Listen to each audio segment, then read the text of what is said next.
एक छोटे से गांव में एक बहुत मेहनती किसान रहता था। एक बार अपने खेत में उसने एक बड़ा तरबूज उगाया था।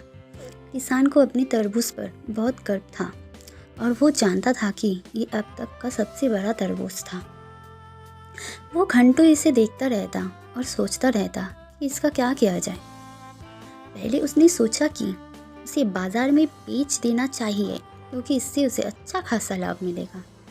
लेकिन फिर उसने सोचा प्रदर्शनी में रखने का फैसला किया।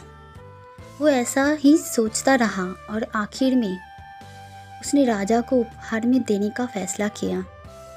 किसान उस तरबूज के लिए राजा से मिलने वाले पुरस्कार के बारे में अपने खुश विचारों के साथ सो गया। उस राज्य का राजा बहुत दयालु और देखभाल करने वाला था,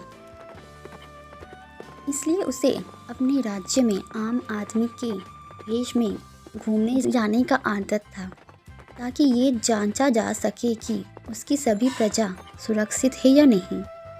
उसी रात राजा एक आम आदमी के भेष में किसान के घर से गुजरा। वहाँ उसने उस बड़े तरबूज को देखा और उस पर इतना मोहित हो गया कि उसने किसान के घर का दरवाज़ा खटखटाया। किसान उठा और बाहर आया और पूछा, आप कौन हैं? इस समय आप क्या चाहते हैं? राजा ने उत्तर दिया, मैं एक गरीब आदमी हूँ और इस खेत में इस बड़े तरबूज को देखा और मुझे ये तरबूज चाहिए। तरबूज नहीं, उत्तर दिया किसान। राजा ने उत्सुकता के साथ पूछा, क्यों नहीं? अब इसका क्या करने वाले हैं? किसान ने उत्तर दिया, मैं अपने राजा को भेंट स्वरूप ये देने जा रहा हूँ। राजा ने प्रश्न किया, क्या होगा यदि राजा को ये पसंद नहीं आया तो? तब वो नरक में जाएगा। किसान ने तुरंत जवाब दिया। इस बातचीत के बाद राजा चला गया और किसान वापस अपनी नींद में चला गया। अगले सुबह किसान तरबूज लेकर राजा के महल में गया। जब उसने राजा को देखा तो उसने उसे पहचान लिया, लेकिन डरने या पिछले रात की बातचीत के बारे में सोचने के बजाय उसने ऐसा नाटक किया जैसे उसे कुछ भी पता नहीं है।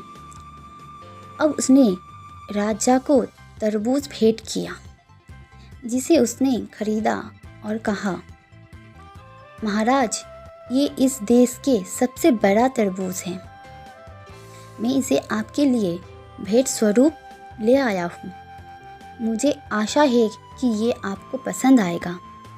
राजा ने सवाल किया, अगर मुझे ये पसंद नहीं है तो क्या होगा?